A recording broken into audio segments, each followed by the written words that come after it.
Hi.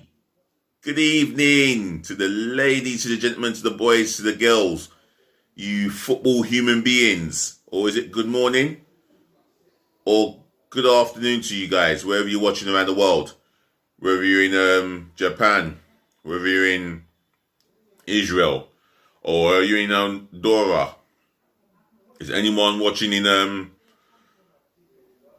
Mexico? Is anyone watching in Canada? Is anyone watching in New Zealand? Can anyone tell me if they're watching in Australia?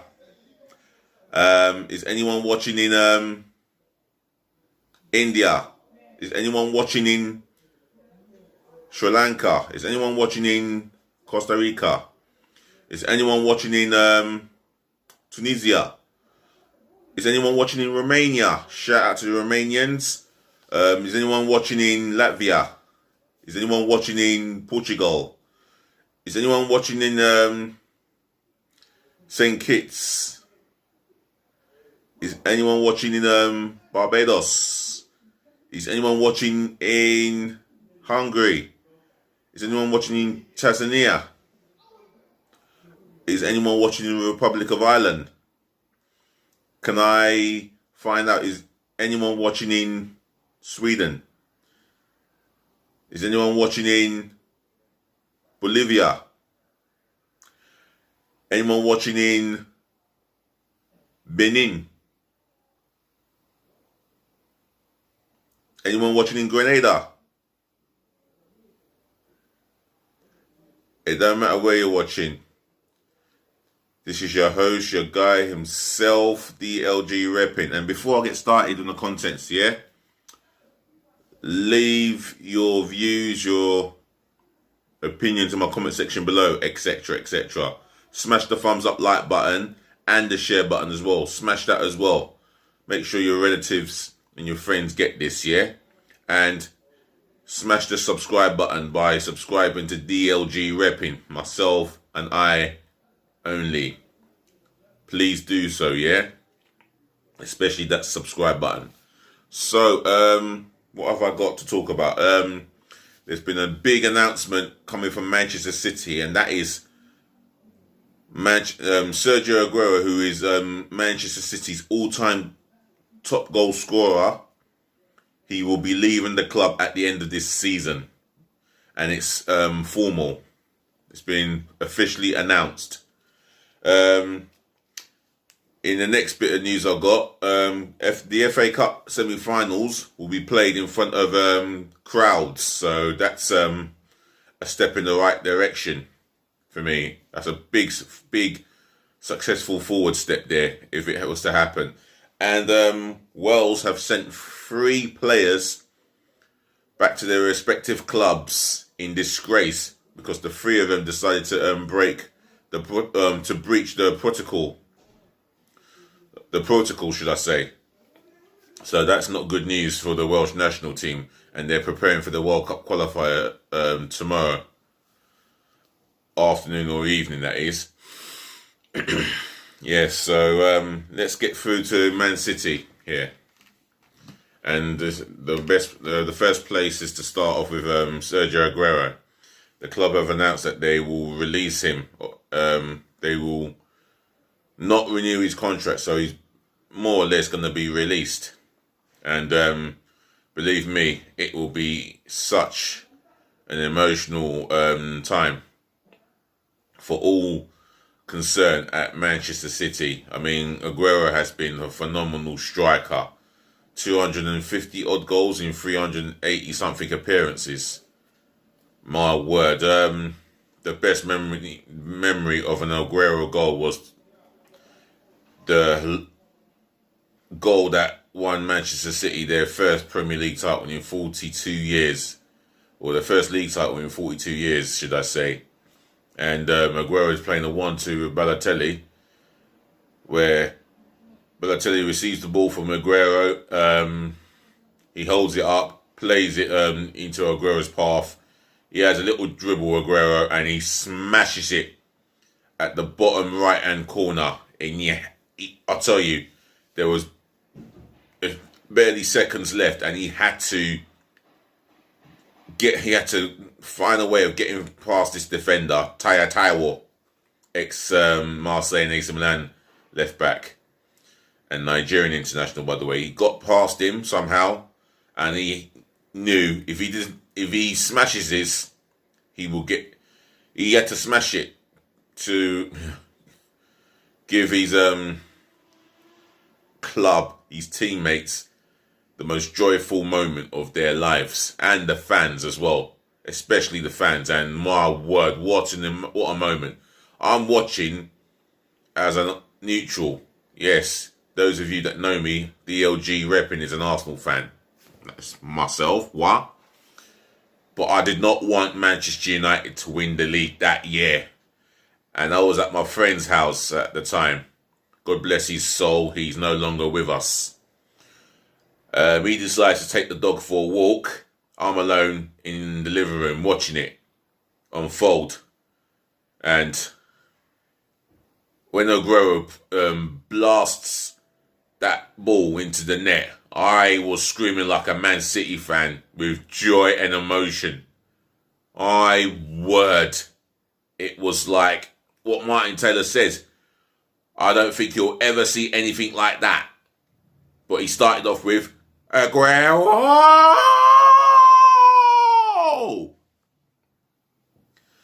And for me, that is the memory of a Sergio Aguero goal. That's the biggest one for me.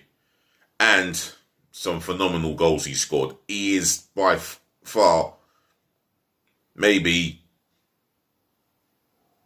one of, if not the best Premier League foreign imports to ever grace the Premier League. He's up there with the greats of the greats. Alan Shearer's, Thierry Henry, Andy Cole's, Dwight York. He's up there with a number of strikers. And for me, I wish him the greatest of luck in his next chapter. And as an Arsenal fan, but as a neutral, I'm going to be sad to see him leave the Premier League. It's more than likely he's going to leave the Premier League, and it's going to be emotionally upsetting for me to see him leave. It's a shame that the injuries have played it's taken its toll on him. The injuries. It's played a massive part in Manchester City making this announcement, and I don't think they have made an announcement too likely. I mean, it was a difficult decision, but again, these board of directors, they get paid to make difficult decisions, and he's going to be missed by all, from the management, his teammates, the members of staff that knew him, and most definitely the supporters. Sergio Aguero, I salute you. Anyway, let's read what's been said here. Aguero set to leave Manchester City. Record goal scorer Sergio Aguero will leave Manchester City at the end of the season. The club has announced the 32-year-old striker's contract expires at the end of the season, and he has been told it will not be renewed. It's understandable. Suppose they must get another striker in, and I wouldn't bet against them to get Lautaro Martinez, or the other alternative would be Romelu Lukaku. They will splash out on an Aguero replacement. You mark my word. Yeah? Remember I said those words, yeah? They will splash out. Man City are too a good a team and club not to have a striker in that football team starting 11. Manchester City fans, as you know that Aguero will be leaving at the end of the season, who would you want to replace Aguero? Leave it in the comment section below. That's all I ask. The Argentine who signed from Atletico Madrid in 2011, 10 years ago, wow, has scored 257 goals in 384 appearances for the club. Wow. If he was still fit and not for the injuries, he would have got a hell of a lot more than 257 goals in, let's say, 390 appearances. That's my my philosophy on the whole thing. With the guidance of the owners and the contributions of many players, we earned a place amongst the greatest of the world. Amongst the greatest of the world, Aguero said. And they have. I mean, they're still in the contention for all 4 trophies. The Carabao Cup, the FA Cup, Champions League, and the Premier League. If they pull this off, they are by far have to be considered the all-time greatest English football club. Well, the greatest football club in Britain. Who could win the quadruple? My friend's saying they're not gonna win it. That's possibly him having the Manchester United hat on. Typical London Manchester United fan. But I'm not gonna mention his name. But he knows who he is, and he knows I'm talking about him. Anyway, Sergio Aguero will be leaving Man City at the end of the season, and he's going to be hugely missed by myself and many football fans around the world. They're going to miss seeing Aguero in the Premier League doing his business. I mean, this is a big shock for me, and it's a big, big miss for the Premier League. Even if you support a rival team, you want to see the best players in the Premier League as a neutral. So, moving on. And that's next month's FA Cup semi-final, should I say. I'm getting a little bit ahead of myself.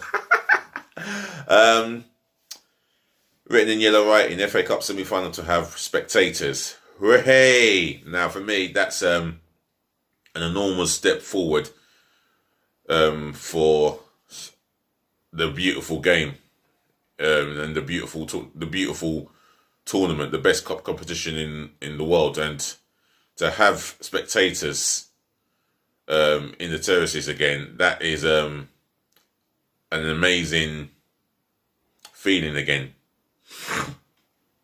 So, reading on, one of next month's FA Cup semi-finals at Wembley will be among the pilot events to trial the return of large crowds to UK venues. Culture Secretary Oliver Dowden told BBC Sports editor Dan Rowan that a game on either 17th or 18th will be part of the trial programme. The FA Cup final and the World Snooker Championship in Sheffield are also on the schedule. We want to get as many people back as safely as possible, said Dowden. Right, that's a fair enough plan for me. I think that's a very good plan, and that will excite many spectators who have been viewing sport on the telly. And I know many spectators don't see themselves as armchair fans, but the reality is we've got to do what we have to do to make sure this country is safe, and the world as well. You know, we're getting there gradually. We just have to do our part to stay at home if you can, save as many lives as possible, and save your own lives. So, and as for sporting events, it's starting to come up a bit. So it's getting there, and I'm excited to see spectators back at the football terraces, whether it's on TV or whether I go and watch my beloved Arsenal. I know, but it's back again, and I believe it will come back sooner rather than later. So let's move on to the next bit of news, and it's not so good news here, very unpositive, and this is about 3 Wales players who disobeyed the protocol breach. Wales send trio home for protocol breach, reading the head title written in yellow. Hal Robson-Kanu, Rabbi Montondo and Tyler Roberts have been released from the Wales squad after breaching protocols. The Football Association of Wales did not specify the nature of breach. Well, that's a shame, because they should let the members of the public know exactly what they've done. But I'm sure the truth will come out at whatever point. I don't know whether it'll be sooner or later, but the truth should come out. Wales are preparing for Tuesday's World Cup qualifier against Czech Republic in Cardiff. The three players will be returning to their respective clubs this afternoon, said the FAW. Well, that's a big shame, because these three players, they seem like key players to me, and Wales could have done with them, but yet, all due to management. If it's the decision taken by the management or the FAW, then it's a shame for their teammates and their supporters. You know, this is another vital match in a vital time for Wales, and they could do with the 3 points. And they have to take on the Czech Republic at home with a realistic chance of beating the Czech Republic. And you're going to need your very best players to be amongst a team that can, well, be amongst a team that is going for a victory. And, well, when you got 3 idiots who want to breach the protocol, then it spoils it for the rest of the camp. And they've let the camp down, the 3 of them. All I have to say to you 3 is, hang your damn heads in shame. You're selfish and inconsiderate, and you're a disgrace. The 3 of you are a disgrace. You're a disgrace to your nation tonight. That's how I see you guys. So, let me wrap this up and say, ladies to the gentlemen, to the boys, to the girls, thank you for watching, thank you for listening and tuning in, and also, without fail, thank you for always putting up with me. I appreciate the attention, and it puts a massive smile on my face, as you can see. Don't forget to smash the thumbs up like button, share button as well, smash that amongst your friends and your relatives. Leave your thoughts, your response, your opinions in my comment section below, etc. Let's have a conversation. Man City fans, I want to know who do you want to replace Aguero? Just leave it in the comment section below. All football fans, smash the subscribe button for me by following myself and I only, DLG Reppin. That's Dele London Gooner. There it is. Spelled Romeo Echo Papa Indigo November. Hit that subscribe button for me, left, right and centre. And if you can do just that for me, and I'll do my best to keep it consistent. That's based on my content and my videos. And I'll help you with the latest football talk and what's going on in the transfer gossip, as well as my previews for Arsenal's games and the reviews after the game, like 24 hours after the game, that is, win, lose or draw. So, it's good night. If you're in bed, wherever you are in the world, sleep well, and hold tight till tomorrow. If it's good morning to you guys or good afternoon, enjoy your day. And I hope the weather is beautiful where you are. Yeah, again, it's peace again, love again, and bless again. And as I always say, as I've been saying of recently, watch out for my preview of Arsenal v Liverpool. Big vital Premier League game there. I will be doing my preview as I always do, as well as pick my team that I will go with, my substitution, and the formation that I'll go with. You already know the formation I'm going to go with, I think. So I'm not going to say too much. Other than that, stay safe, look after each other, look after yourselves, and be nice.